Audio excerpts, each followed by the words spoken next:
माननीय अशोक राव चौहान। अध्यक्ष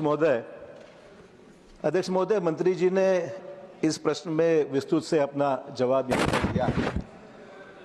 अध्यक्ष महोदय, आप तो जानते हैं कि ये सब स्टेट सब्जेक्ट है। आप पैसा केंद्र से राज्यों को देते हैं और स्टेट गवर्नमेंट इसकी इम्प्लीमेंटेशन के लिए जिम्मेदारी अपनाती है कि उनको ये सब इम्प्लीमेंट करना पड़ता है।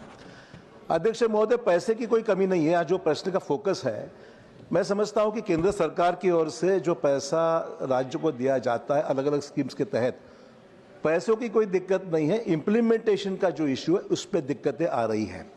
जैसे कि हम महसूस कर कई स्टेट्स में हमारे रूरल हॉस्पिटल्स की बिल्डिंग्स तैयार होकर 2-2, 3-3 साल हो गए, अभी भी वो अस्पताल फंक्शनिंग नहीं है। प्राइमरी हेल्थ सेंटर्स बहुत से तैयार होकर 2 साल 3 साल हो गए, अभी भी फंक्शनल नहीं है। सब सेंटर्स में वही हाल है।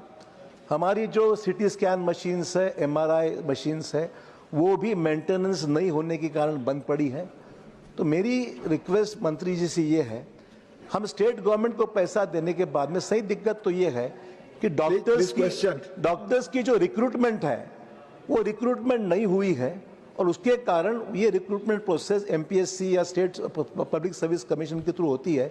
2-2, 3-3 साल तक रिक्रूटमेंट की प्रोसेस चलते रहती है और वो डॉक्टर्स नहीं होने के कारण, डॉक्टर्स की कमी नहीं है, रिक्रूटमेंट की प्रोसेस वक्त पे नहीं होती है, इसलिए 2-2, 3-3 साल तक बिल्डिंग्स तैयार होकर इक्विपमेंट लगाकर भी उसका इस्तेमाल नहीं होता है। सवाल तो मेरा रिक्वेस्ट ये है मंत्री जी से, क्या हम टाइम बाउंड उसके ऊपर रिक्रूटमेंट की process, doctors, paramedical staff, nurses की रिक्रूटमेंट हम इंप्लीमेंट करने के बारे में स्टेट गवर्नमेंट के कोई ऊपर हम एक अंकुश रखें ताकि आपका दिया हुआ पैसा सही इस्तेमाल हो और खास करके रूरल एरिया के लोगों के लिए इसका फायदा हो। इसके बारे में मंत्री जी कृपया हमें अवगत कराएं। सबसे पहले तो मैं धन्यवाद दूंगा माननीय सदस्य को कि उन्होंने इस बात को माना कि पैसे की कोई कमी नहीं है। यानी फाइनेंशियली हम हमेशा सारी चीज़ों को जो भी आवश्यकता है उसको देने का प्रयास कर रहे हैं और आप बड़े तजुर्बेकार हैं क्योंकि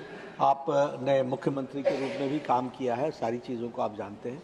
हमारा प्रयास ये है कि जैसे NHM में डॉक्टर्स की कमी है तो हमने कहा यू कोट वी पे, यानी डॉक्टर्स को आप तनख्वाह करने के लिए उनकी तनख्वाह डॉक्टर कोट करें, हम पे करेंगे। यहाँ तक हम फ्लेक्सी पूल के तहत हम लोगों को जोड़ रहे हैं। नर्सिंग स्टाफ के लिए भी हम लोगों ने इसी तरीके से किया है। मैन पावर का रिक्रूटमेंट तो स्टेट का विषय है, वो स्टेट करेगी। हमने एक काम और हम जिस ओर हम आगे बढ़ रहे हैं कि हम स्टेट की कैपेसिटी बिल्डिंग भी बढ़ाएं, क्योंकि बहुत सी चीज़ें ऐसी होती हैं कि हम फाइनेंशियली उनको दे देते हैं लेकिन जो एजेंसीज वो आगे इम्प्लीमेंट करते हैं, जैसे उन्होंने कहा कि प्राइमरी हेल्थ सर्विस में प्राइमरी हेल्थ सेंटर या आयुष्मान आरोग्य मंदिर, इनको अब हम लोग नेशनल क्वालिटी एश्योरेंस स्टैंडर्ड्स पर हम काम कर रहे हैं, एनक्वास पर काम कर रहे हैं, इनकी क्वालिटी को सुधार करने का काम कर रहे हैं और उसके करने के लिए जो कैपेसिटी बिल्डिंग में भी अगर आवश्यकता हो तो वो कैपेसिटी बिल्डिंग भी हम कर रहे हैं। बहुत जल्द स्टेट के परफॉर्मेंस भी इम्प्रूव करेंगे और उनकी हम मॉनिटरिंग भी कर रहे हैं। इतना मैं जरूर। धन्यवाद।